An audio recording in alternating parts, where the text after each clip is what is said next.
حرام، ہمارا دھندا جو ہے وہ آگے بڑھ نہیں سکتا، تو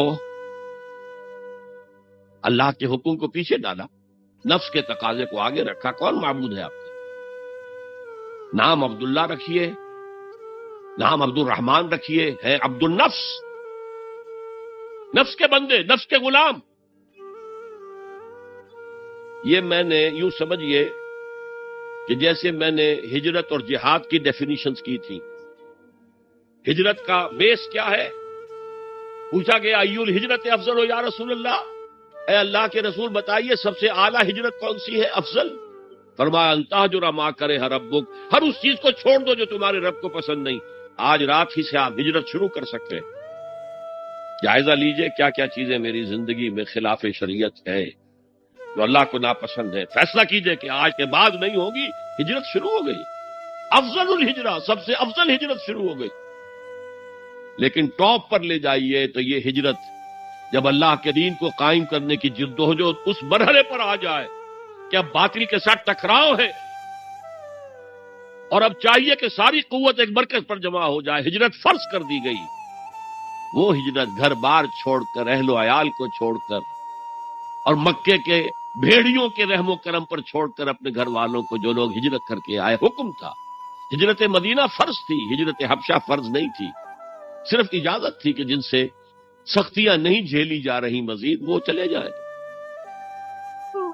تو ہجرت کا یہ ابتدائی نقطہ، انتہا یہ جہاد، المجاہد من جاہد نفسہ، جہاد تو یہاں سے شروع ہو گیا، اپنے نفس کے خلاف جہاد کرنا۔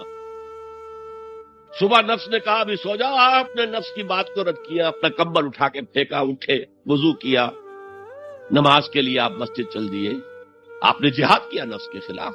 یہ افضل الجہاد ہے۔ اور سب سے چوٹی اوپر یہ ہے کہ جب وہ حق و باطل کی جنگ ہو تو جان ہتھیلی پر رکھ کر میدان میں حاضر ہو جاتی۔ اسی طرح یہ جو شرک فی الاطاعت ہے، میں نے آپ کو اس کی ابتدا بھی بتا دی انفرادی سطح پر۔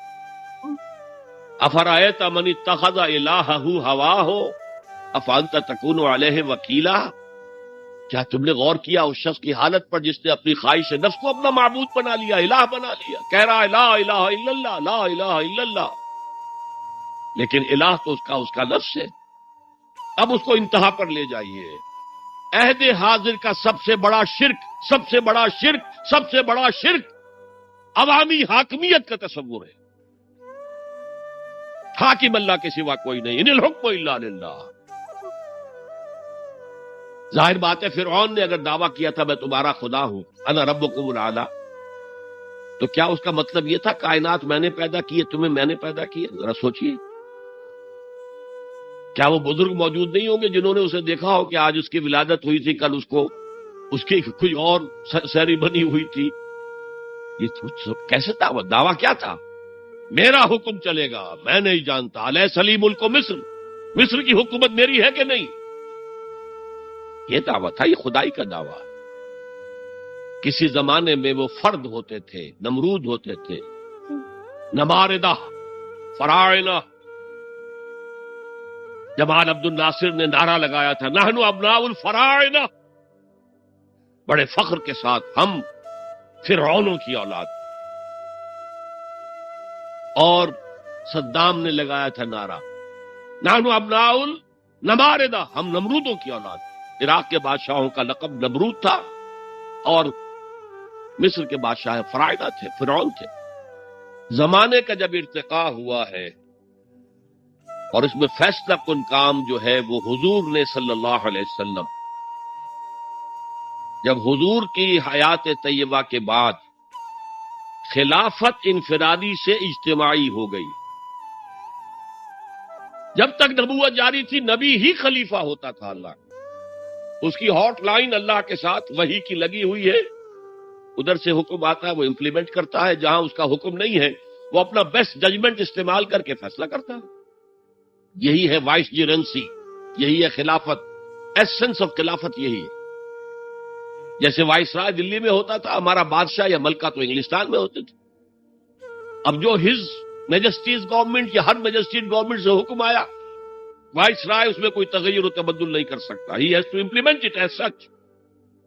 جہاں کوئی حکم نہیں ہے تو وہ مقام پر بیٹھا ہے, آن دی اسپاٹ ہے, حالات کو دیکھے اور جو مملکت اور کنگڈم کی مصلحت میں سب سے بہتر نظر آئے وہ فیصلہ کر لے. لیکن حضور پر نبوت ختم تو خلافت کلیکٹیو ہو گئی, خلافت المسلمین. اگرچہ شروع میں امیر المومنین کہا جاتا تھا, کچھ عرصے کے بعد خلیفت المسلمین یہ اصطلاح جو ہے وہ عام. اسی طرح انفرادی ملوکیت کی بجائے اجتماعی ملوکیت کا تصور جو ہے شیطان نے پٹی پڑھائی.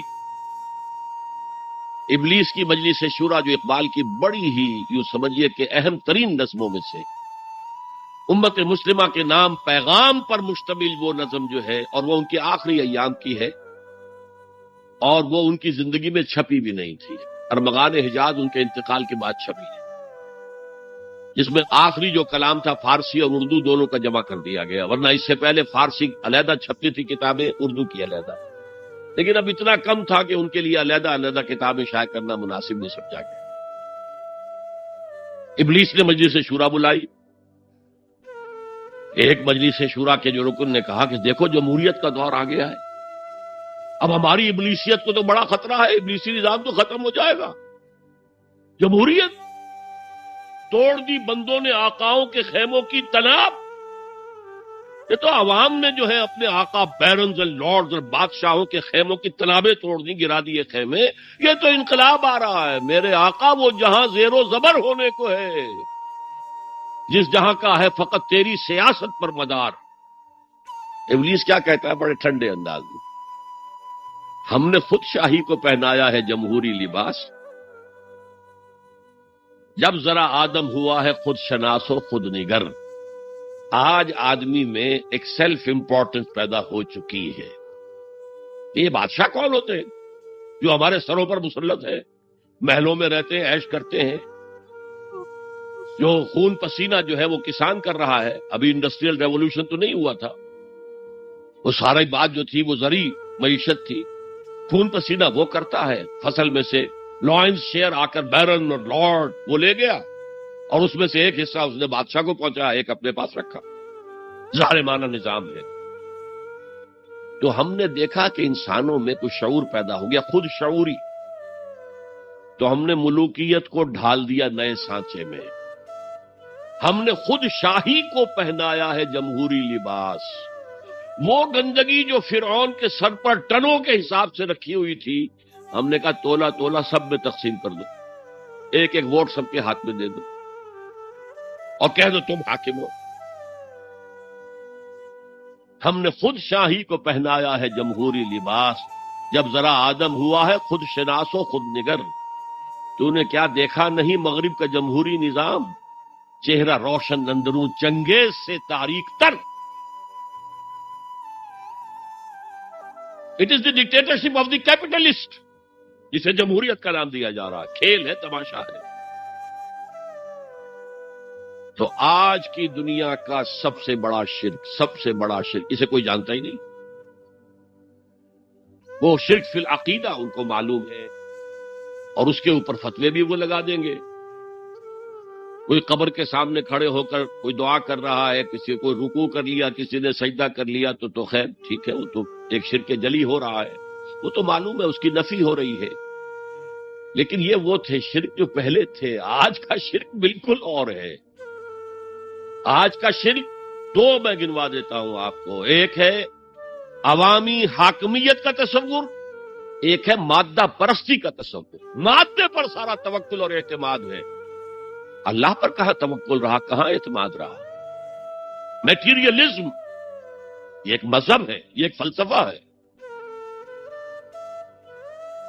بہرحال اطاعت کے ضمن میں شرک فی الاطاعت کیا ہے؟ انفرادی سطح پر نفس پرستی, نفس کو اپنا معبود بنا لینا. اجتماعی سطح پر عوام کی حاکمیت, بدترین شرک. اب آئیے محبت. شرک فی المحبت کیا ہے؟ اگر کسی بھی شے اور کسی بھی انسان کی محبت اللہ کی محبت سے بڑھ جانا تو دور کی بات ہے، برابر بھی آ کر ہم نشین ہو گئی، بیٹھ گئی، تو یہ شرک ہے۔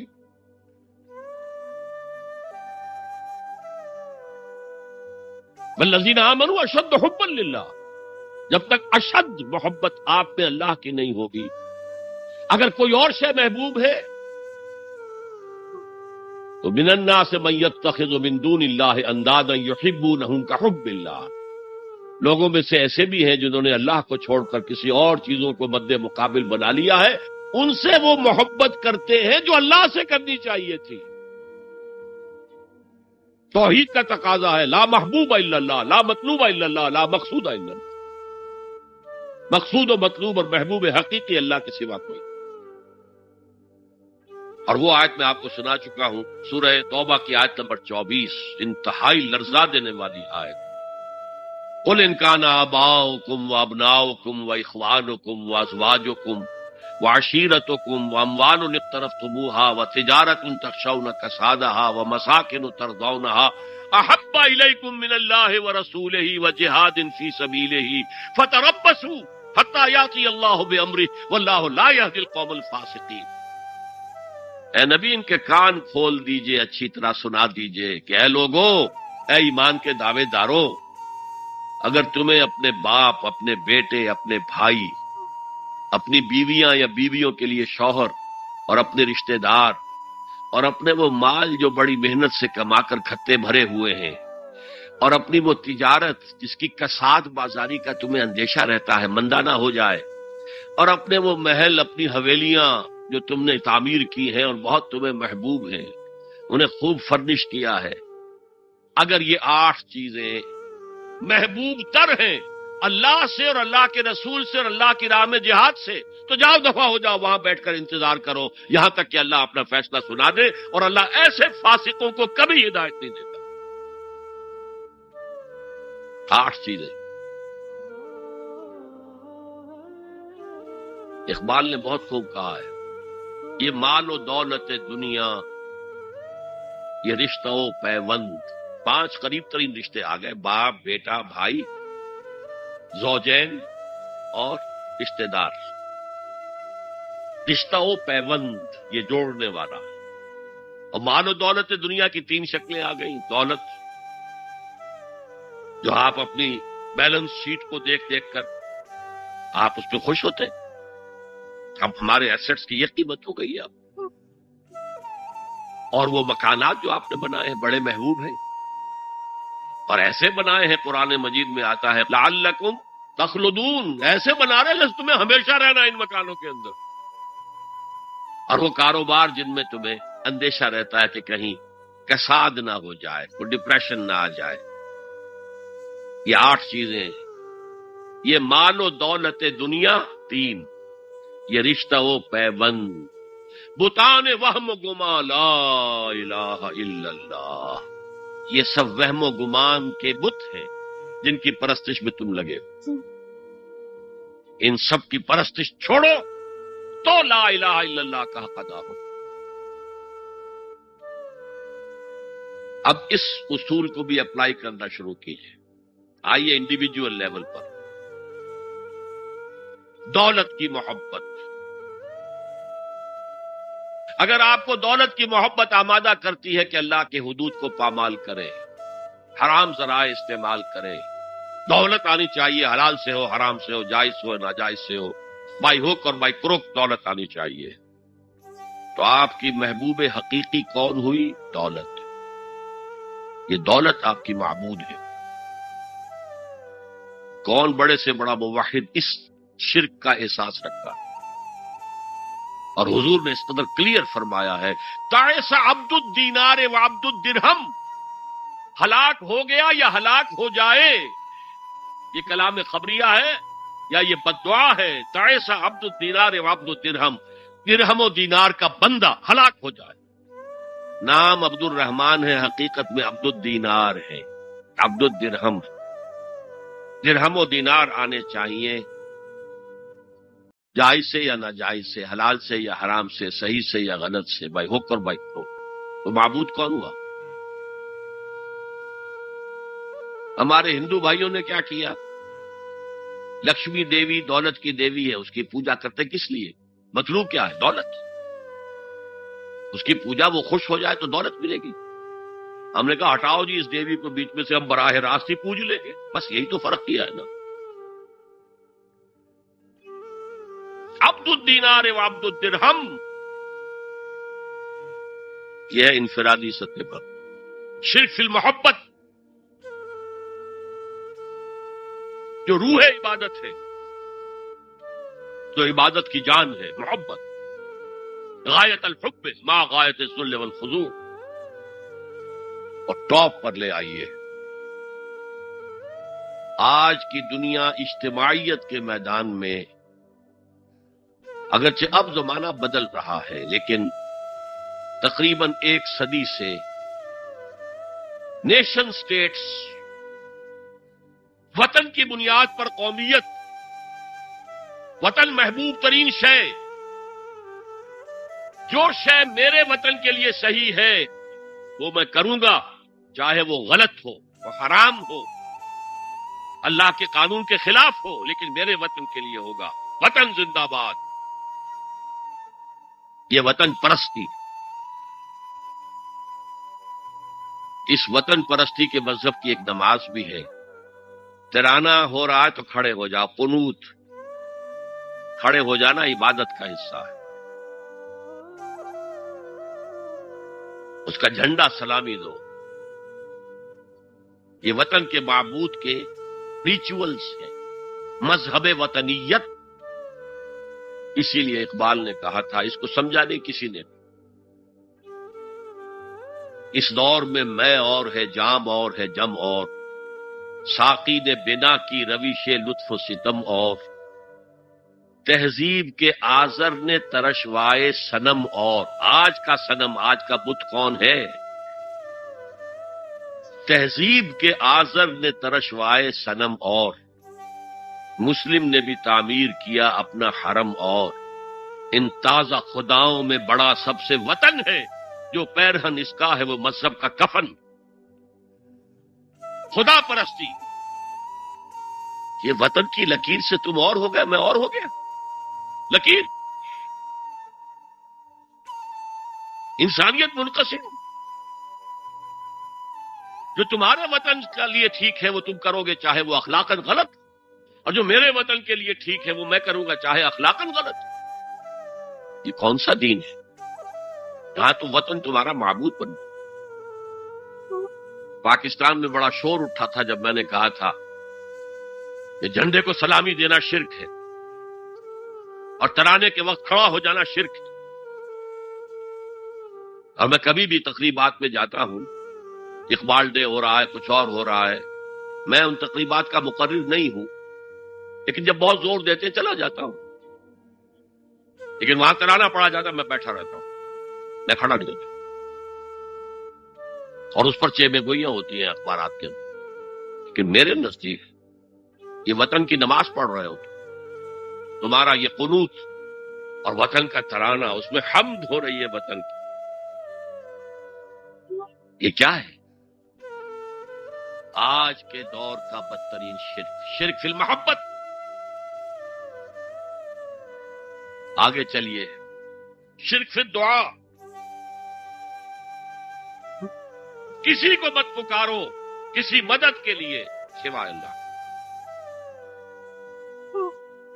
وَأَنَّ الْمَسَاجِدَ لِلَّهِ فَلَا تَدْعُوا مَعَ اللَّهِ أَحَدًا، اللہ کے ساتھ، یعنی ایک تو یہ کہ اللہ کو چھوڑ کر کسی کو پکارنا، ایک ہے اللہ کے ساتھ پکارنا، اللہ کو بھی پکارنا، اوروں کو بھی پکارنا۔ بدترین شرک ہے دعا اللہ کے لیے، ندا اللہ کے لیے۔ اس کا بھی ذرا میں تجزیہ کر دوں آپ۔ دیکھیے، ایک ہے عام مادی قوانین دنیا کے جو ہے اس کے تحت کسی سے مدد چاہنا، بھائی ذرا مجھے پانی پلا دینا، یہ بھی آپ نے مدد چاہی ہے نا۔ حضور کے بارے میں تو آیا ہے کہ آپ اتنے خوددار تھے صلی اللہ علیہ وسلم کہ اگر سواری پر ہوتے تھے اور آپ کا کوڑا نیچے گر جاتا تھا تو کسی سے یہ نہیں کہتے تھے کہ یہ کوڑا مجھے اٹھا کے دے، بلکہ خود سواری سے اتر کر کوڑا اٹھاتے تھے۔ تو یہ جو قانون مادی ہے اس کے تحت مدد مانگنا کوئی بری بات نہیں ہے، کوئی غلط بات نہیں۔ ماورائی اعتبار سے، غیبی اعتبار سے کسی سے مدد مانگنا کسے باشد کوئی ہو، شرک فی الدعا۔ ان المساجد للہ فلا تدعوا مع اللہ احدا۔ ایک ہے استعارتن اقبال کہتا ہے ہمالا ہے فصیل کشور ہندوستان، تو یہ خطاب بالکل ایک استعارہ سا ہے۔ اسی معنی میں مولانا حالی نے اپنی مسدس کے اختتام پر جو مناجات لکھی ہے، خاصہ خاصان رسول وقت دعا ہے، امت میں تیری آ کے عجب وقت پڑا ہے، وہ دی جو بڑی شان سے نکلا تھا وطن سے، پردیس میں وہ آج غریب الغربا ہے۔ تو اس معنی میں اس لفظ استعمال ہو جائے تو اس پر بہت زیادہ الرجک بھی نہیں ہونا چاہیے، لیکن غیبی طور پر کسی کے بارے میں یہ عقیدہ رکھ کر کہ وہ میری مشکل کشائی کر سکتا ہے، حاجت روائی کر سکتا ہے، میری مدد کر سکتا ہے، یہ شرک ہے، اور اس کے شرک ہونے میں کوئی شک نہیں۔ ان المساجد للہ فلا تدعوا مع اللہ احد۔ اب دیکھیے ہمارے یہ فرشتے یہاں بیٹھے ہیں نا، ہم کہہ سکتے ہیں ذرا بھائی میرا یہ کام کر دینا؟ نہیں کہہ سکتے۔ جبرائیل کو پکار سکتے ہیں، اے جبرائیل ذرا میرا یہ کام کر دینا؟ نہیں، وہ عالم غیب کی شے ہے۔ کسی ولی اللہ کی روح کو پکار کر کہنا کہ میری یہ مشکل دور کر دے، نہیں۔ اللہ سے کہیں، اللہ کو پکارے، اللہ جس کے ذریعے سے چاہے آپ کی ضرورت پوری کر دے۔ اس ضمن میں کہوں گا کہ شاہ ولی اللہ دہلوی نے ایک بات کہی ہے، اگرچہ مجھے اس کی کوئی دلیل اپنے طور پر انڈیپینڈنٹلی کتاب و سنت میں نہیں ملی ہے، لیکن شاہ صاحب کا ایک مقام مرتبہ ہے جو میری نگاہ میں بہت بلند ہے۔ میرے نزدیک دو عظیم شخصیتیں عالم اسلام کی، امام ابن تیمیہ اور امام غزالی کو جمع کریں تو شاہ ولی اللہ بنتے ہیں، اتنی عظیم شخصیت ہے۔ انہوں نے یہ لکھا ہے کہ جو اللہ کے برگزیدہ بندے ہوتے ہیں، اولیاء اللہ، اللہ تعالیٰ ان کی ارواح کو ان کے فوت ہونے کے بعد ملائکہ کے طبقہ اسفل میں شامل کر دیتے ہیں، اور وہ بھی جس طرح وہ ملائکہ اللہ کے احکام کی زمین میں تنفیذ کر رہے ہیں، وہ بھی اسی کام میں لگ جاتے ہیں۔ میں نے عرض کیا کہ میرے پاس انڈیپینڈنٹلی کوئی دلیل نہیں ہے اس کے حق میں، لیکن شاہ صاحب کا فرمانا خود میرے لیے ایک درجے میں دلیل ہے۔ لیکن یہاں ایک تو یہ نوٹ کرنے کا، ملائکہ کا طبقہ اسفل، ملائکہ کا سب سے نچلا طبقہ،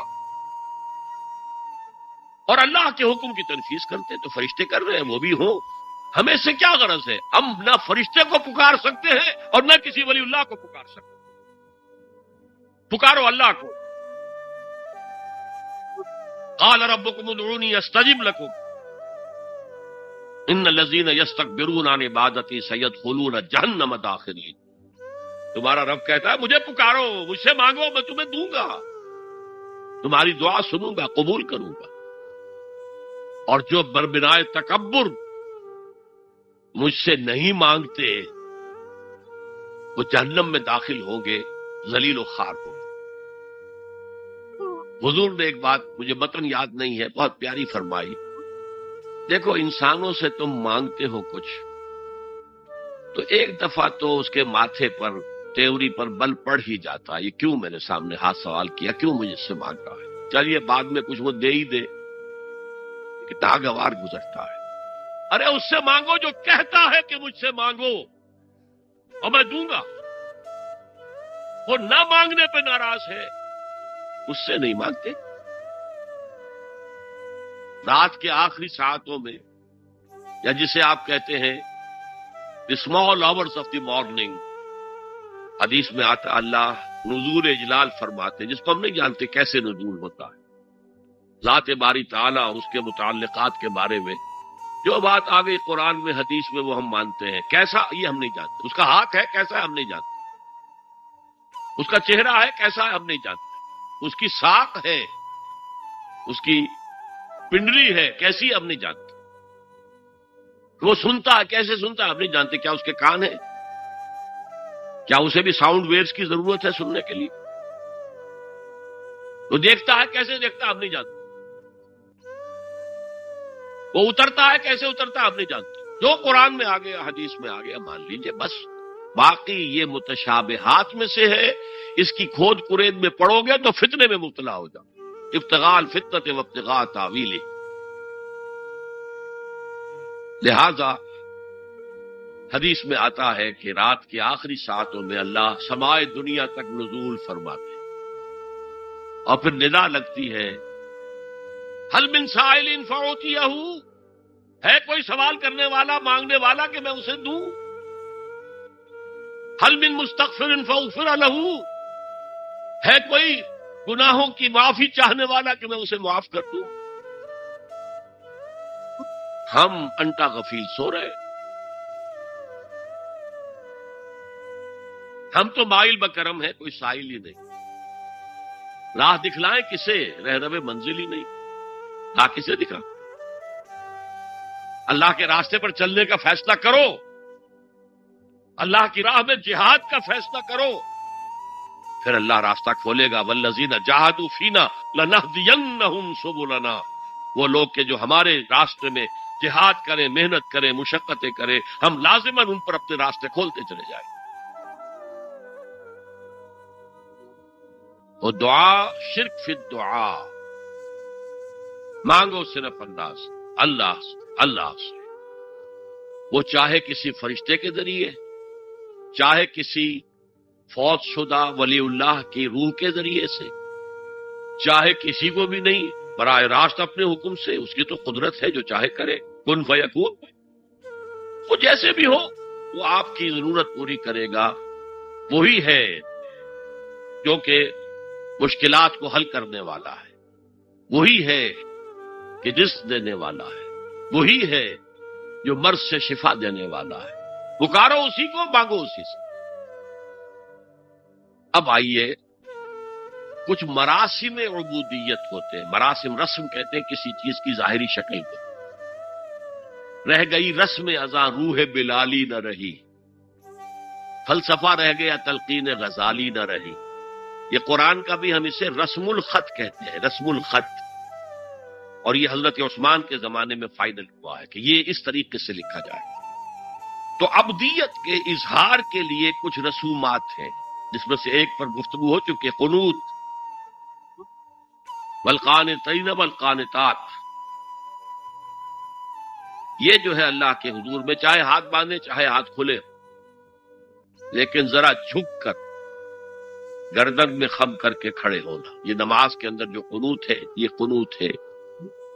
یہ بھی اپنی عاجزی کا اظہار ہے. عجز اور تذلل.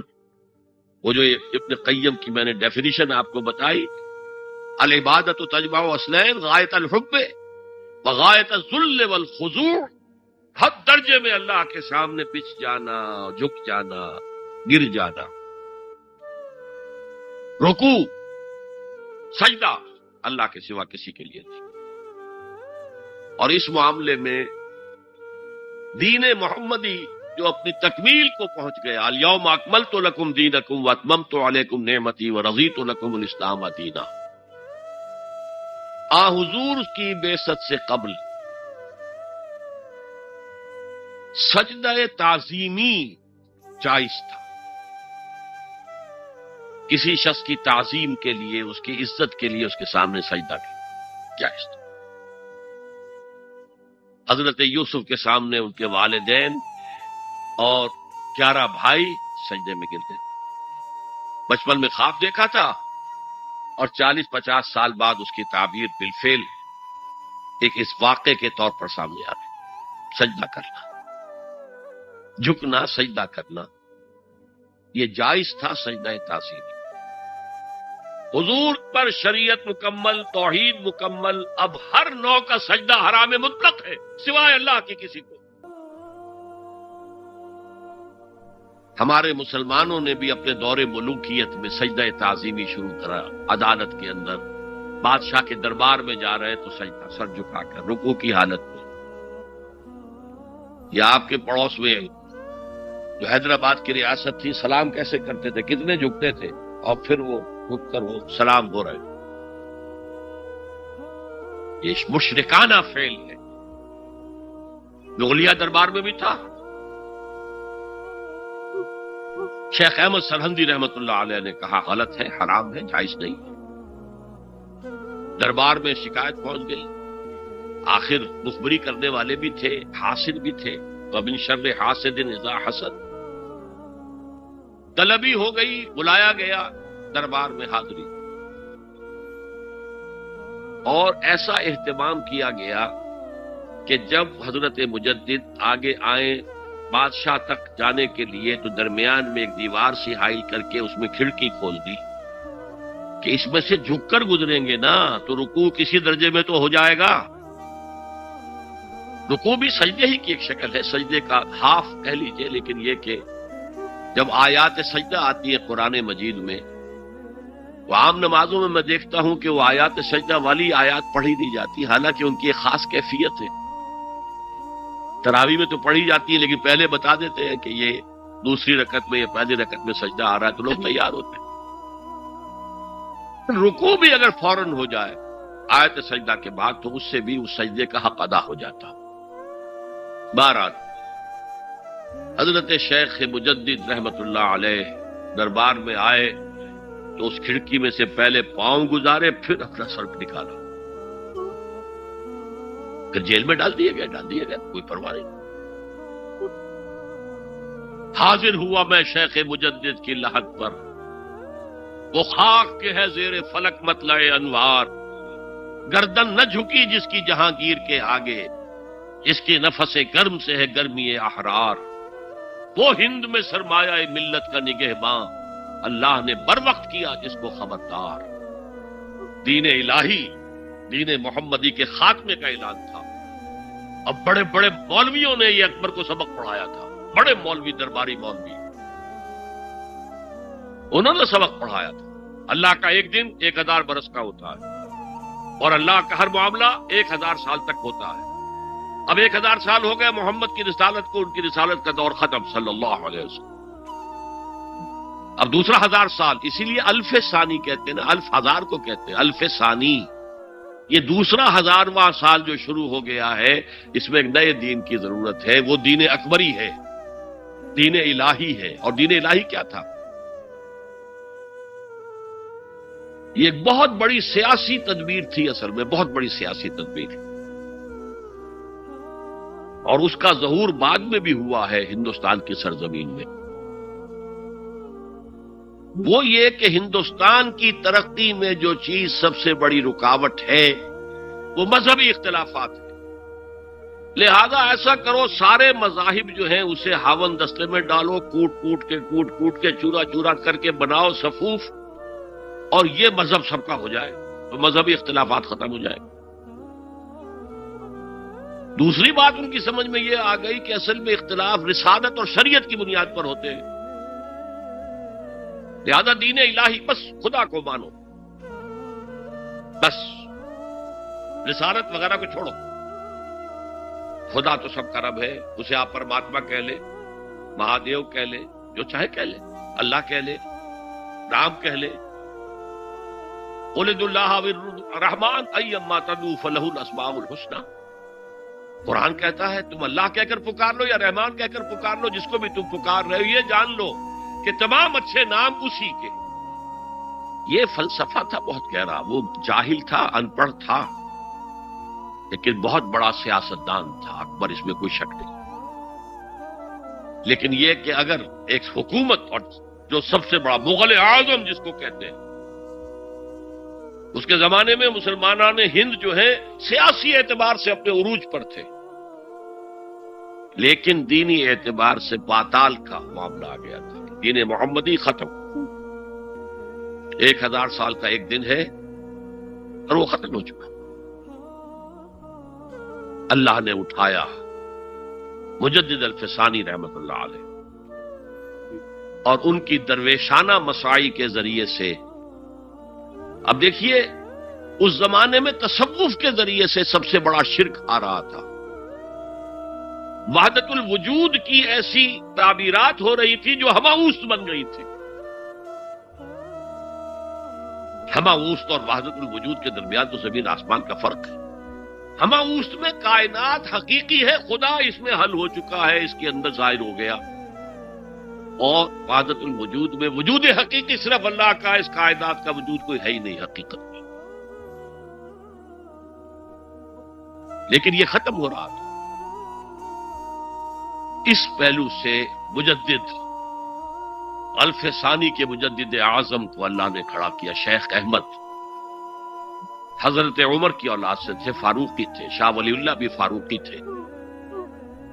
رگے فاروقیم کہتے ہیں شیخ احمد صلی اللہ علیہ وسلم، میری فاروقی رگ پھڑکتی ہے اس پر. اس کے نتیجے میں وہ دین الہی کا خاتمہ ہوا. بعد میں ہمارے ہاں یہ آیا ہے ہندوستان میں برہمو سماج، برہمو سماج. اور گاندھی جی بھی اسی فلسفے کے قائل تھے، وحدت ادیان کے. اور یہ سیاسی اعتبار سے بہت اونچی ذہنی سطح کی غمازی کرنے والی بات ہے کہ ہندوستان کے اندر کے یہ مذہبی اختلافات کو اگر ہم کسی طرح کھرل کر کے ختم کر دیں، ہاون دستہ میں ڈال کے کر دیں، تو پھر یہ کہ یہاں ترقی ہی ترقی. بہرحال سجدہ گردن نہ جھکی جس کی جہانگیر کے آگے، جس کے نفس گرم سے ہے گرمی احرار.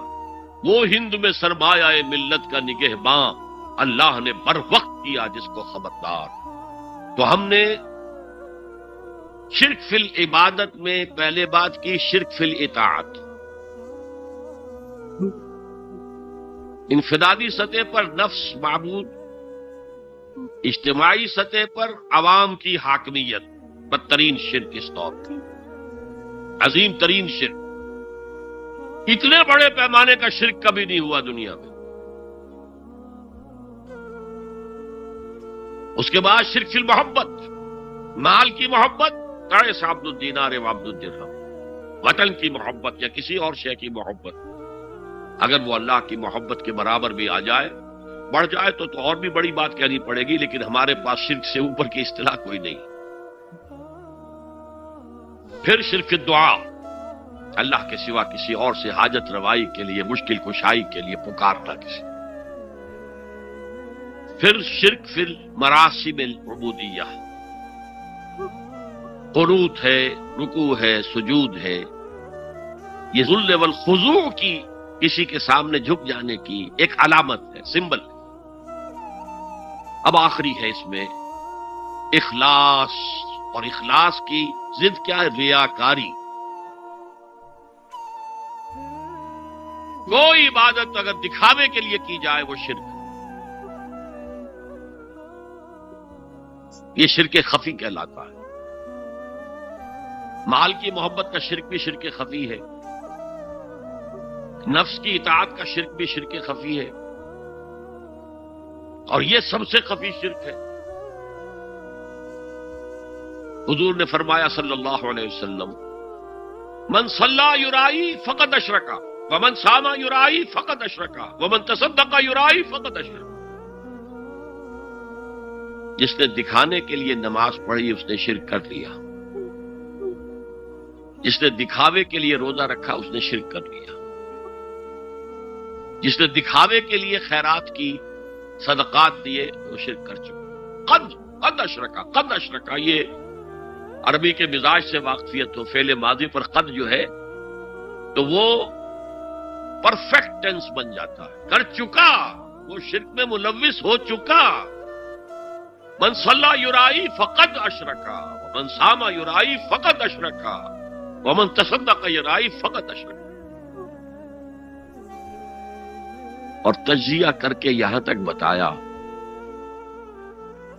کہ اگر کوئی شخص نماز پڑھ رہا ہو اور جب وہ یہ دیکھے کہ کوئی اسے دیکھ رہا ہے تو اپنے سجدے کو طویل کر دے تو یہ شرک ہے. فرض کیجئے 5 سیکنڈ کا سجدہ وہ کر رہا تھا، اب اس نے 7 سیکنڈ کا کیا ہے. یہ 2 سیکنڈ کس کے لیے؟ اس ایک سجدے کے 2 مسجود ہو گئے. تو 5 سیکنڈ کا سجدہ تو اللہ کے لیے، 2 اس کے لیے شرک ہو گئے. ایک اور بات فرمائی صلی اللہ علیہ وسلم، شرک خفی کو پہچاننا اور دیکھنا اتنا ہی مشکل ہے جتنا کہ کسی سیاہ شب میں، تاریک رات میں کسی سیاہ پتھر پر چلنے والی سیاہ چیونٹی کو دیکھنا مشکل۔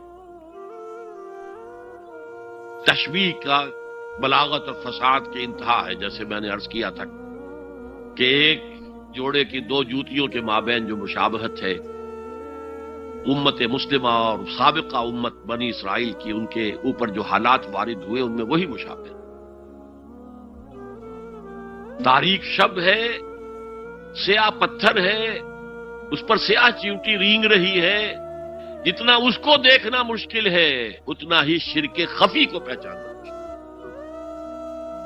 کدھر کدھر سے آپ پر حملہ آور ہو جائے گا، کدھر کدھر سے آ کر آپ کی عبادت میں، آپ کی توحید میں نقب لگائے گا، اس کا آپ کو اندازہ ہو نہیں سکتا۔ بڑا مشکل ہے، بہت زیادہ چوکس رہنے کی ضرورت ہے۔ اور اس کا علاج بتایا گیا ہے خاص طور پر عبادات کے ضمن میں، کہ کچھ نہ کچھ عبادت نفل بھی کی جائے، اور نفل عبادت اس طور سے کی جائے کہ کسی کو پتہ نہ چلے۔ اب ہمارا حال یہ ہو گیا ہے کہ ساری، اگر کوئی عشاء کی 17 رکعتیں پڑھتا ہے، سب کی سب مسجد میں پڑھتا ہے، حالانکہ صحابہ کے دور میں مسجد تھی فرائض کی ادائیگی، باقی جا کر نماز گھر میں پڑھو گے وہ افضل ہے۔ اور نوافل تو خاص طور پر اگر کسی کو تہجد کی توفیق ہو گئی ہے تو کسی نہ کسی طرح ڈھنڈورا پیٹے گا، اسے جی کیا کرے، میں رات کو جاگنا ہوتا ہے، طبیعت جو ہے بڑی بھاری رہتی ہے، ہو گیا اپنا ڈھنڈورا پیٹ دیا، تو اس سے تو مرض اور دو آتشا ہو جائے گا، ریاکاری اور بڑھ جائے گا۔ اسی طریقے سے صدقات نافلہ فرمایا ایسے دو کہ داہنا ہاتھ جو کچھ دے بائیں ہاتھ کو پتہ نہ چلے، کسی کو پتہ نہ چلے۔ اس سے وہ ریاکاری کی جڑیں کٹتی ہیں، ریاکاری کی جڑیں جو ہیں دل کے اندر سے کٹتی ہیں۔ یہ علاج ہے ریاکاری کا، لیکن ریاکاری شرک ہے۔ اب میں آخری بات پر آ رہا ہوں۔ آپ نے سوچا ہوگا کہ اس تجزیے کے تحت تو ہر گناہ جو ہے ادنا سے ادنا گناہ بھی شرک ہے۔ فجر کی نماز کے وقت اگر اٹھ کے نہیں گئے اور چادر یا کمبل کو سیدھا کر کے لیٹ گئے تو یہ شرک ہے۔ پھر کون سے گناہ ہے جو اللہ معاف کرے گا؟ یہ جو میں نے آیت آپ کو 2 دفعہ جو آئی ہے سورہ نساء میں سنائی، ان اللہ لا یغفر ان یشرک بہ ویغفر ما دون ذلک لمن یشاء، اللہ تعالیٰ اس کو تو ہرگز نہیں بخشے گا کہ اس کے ساتھ شرک کیا جائے، البتہ اس سے کم تر جس کو چاہے گا بخش دے۔ تو جان لیجئے یہ جو باریک تجزیہ میں نے کر کے بتایا ہے یہ اپنی جگہ 100% درست ہے، لیکن ان میں جو یہ چیزیں ہیں، کوئی کوتاہی ہو گئی، کوئی گناہ ہو گیا، کوئی شریعت کی مخالفت ہو گئی، نفس کے کسی اس وقت کے دباؤ میں آ کر یہ گناہ شمار ہوں گے اگر یہ آپ کی طبیعت ثانیہ نہ بن جائے۔ اگر یہ آپ کی سیکنڈ نیچر بن گئے تو ایک گناہ بھی ساری تباہی لانے کے لیے کافی ہے۔ اگر آپ نے ڈیرے ڈال دیے،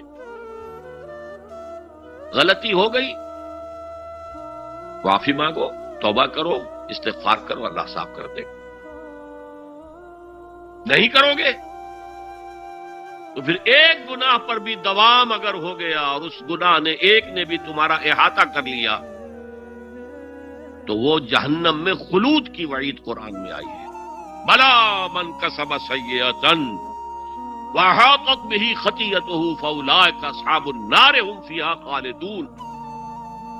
جو نہیں جس نے کوئی ایک بھی بڑا گناہ، چھوٹا نہیں، یہ چھوٹے چھوٹے گناہ جو ہوتے رہتے ہیں، گناہ کبیرہ، لمم جن کو کہا گیا ہے، اس کی اللہ تعالیٰ کے ہاں پکڑ نہیں ہے، بلکہ وضو کرتے ہیں تو ہاتھوں کے اس طرح کے گناہ وہ دھل جاتے ہیں، آنکھوں کے گناہ دھل جاتے ہیں۔ گناہ کبیرہ اگر ایک بھی کریا اور مستقل کیا اور اس پر ڈیرے ڈال دیے اور وہ آپ کا احاطہ کر لے۔ آج کے دور میں سود کا نظام، سودی کاروبار، وہ تو آپ کا احاطہ کر گئے، آپ کے پورے وجود کا احاطہ کر گئے۔ بھلا من کسب، اور کسبہ کہتے ہیں جان بوجھ کر کرنا۔ ایک ہے خطا سے ہو گیا، غلطی سے ہو گیا، وقتی طور پر کوئی تحریک ایسی ہو گئی، غلط ماحول میں بیٹھے ہوئے تھے، اس کے زیر اثر کوئی آپ سے بھی غلط حرکت سرزد ہو گئی، کبھی نفس کا جوش کچھ ایسا ہوا کہ آپ مغلوب ہو گئے، ٹھیک ہے، اسینشلی وہ شرک ہے، لیکن یہ شرک گناہ کے درجے میں شمار ہوگا اگر آپ توبہ کر لیتے ہیں، رجوع کرتے ہیں، استغفار کرتے ہیں، اللہ بخشنے والا۔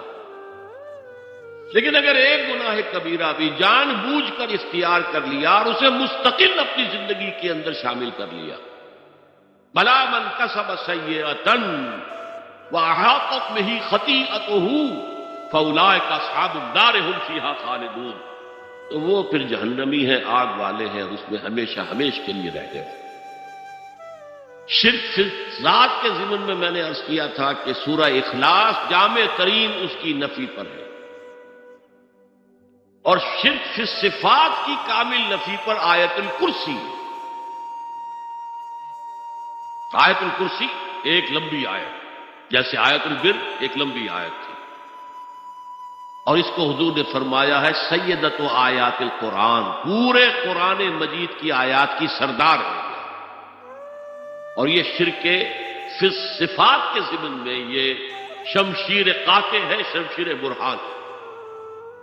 اللہ لا الہ الا ہو الحی القیوم، یہ وہی ہے، قل هو اللہ احد اللہ الصمد الحی، اللہ زندہ ہے، لیکن اس کی زندگی کو اپنی زندگی پر قیاس نہ کرتا۔ تمہیں خوراک کی احتیاج ہے، اسے کوئی ضرورت نہیں۔ ما اريد منهم من رزق وما اريد ان يطعمون، مجھے کوئی احتیاج نہیں کہ مجھے کوئی رزق پہنچائیں، رزق دیں، مجھے کھلائیں، مجھے کوئی ضرورت نہیں۔ پھر تمہاری حیات، نیند، اونگ، تھکان، ان تمام کمزوریوں کے ساتھ ہے۔ وہ الحی ہے، اپنی ذات میں خود زندہ ہے، حیات اس کی ذاتی ہے، کسی اور نے عطا نہیں کی ہے۔ ہماری تو مستعار ہے، عمر دراز مانگ کے لائے تھے، 4 دن 2 آرزو میں کٹ گئے، 2 انتظار میں۔ اور القیوم بقیہ پوری کائنات کے لیے وہی ہے، اس کو تھامے ہوئے ہے۔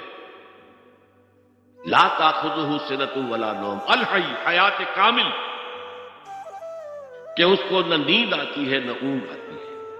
لہ ما فی السماوات و ما فی الارض، آسمان اور زمین میں جو کچھ ہے اسی کی ملکیت ہے۔ تم کسٹوڈینز ہو، تم امین ہو، ای امانت چند روزہ نزدماس، در حقیقت مالک سے ہر شے خداست، یہاں تک کہ یہ میرا جسم بھی میرے پاس امانت ہے۔ میں کون ہوں؟ میری خودی، میری انا، میری روح جو پوزیس کرتی ہے اس بدن کو، لیکن یہ پوزیشن ملکیت کا نہیں ہے، امانت کا ہے۔ ای امانت، یہ ہاتھ بھی امانت ہے، میری زبان بھی امانت ہے، میری آنکھیں بھی امانت ہے۔ من ذا الذی یشفع عندہ الا باذنہ، یہ یہاں پر انداز بڑا پرجلال ہے۔ کون ہے وہ جو شفاعت کر سکے اس کے دربار میں مگر اس کے اذن سے؟ کسی کا ذاتی، کسی کا زور، کسی کا اختیار نہیں ہے کہ جس کی بنا پر وہ شفاعت کرے، ہاں اللہ کے اذن سے۔ اور دوسری جگہ پر آتا ہے جس کے لیے وہ چاہے گا اور جس کو اجازت دے گا، جیسے کہ آتا ہے اما یتساءلون میں، یوم یقوم الروح والملائکۃ صفا، اور ان میں سے کوئی بھی بات نہیں کر سکے گا، کلام نہیں کر سکے گا، لا یتکلمون الا من اذن له الرحمن، سوائے اس کے جسے رحمان اجازت دے، وقال صوابا، اور صحیح بات کرے گا، کوئی غلط بات نہیں کرے گا۔ یعلم ما بین ایدیہم وما خلفہم ولا یحیطون بشیء من علمہ الا بما شاء، وہ تو جانتا ہے جو کچھ بھی ان کے سامنے ہے اور ان کے پیچھے ہے، اور یہ کوئی احاطہ نہیں کر سکتا مخلوقات میں سے، اس کے علم میں سے کسی کا بھی، سوائے اس کے جو وہ خود چاہے۔ یہاں بڑے ہی لطیف انداز میں شفاعت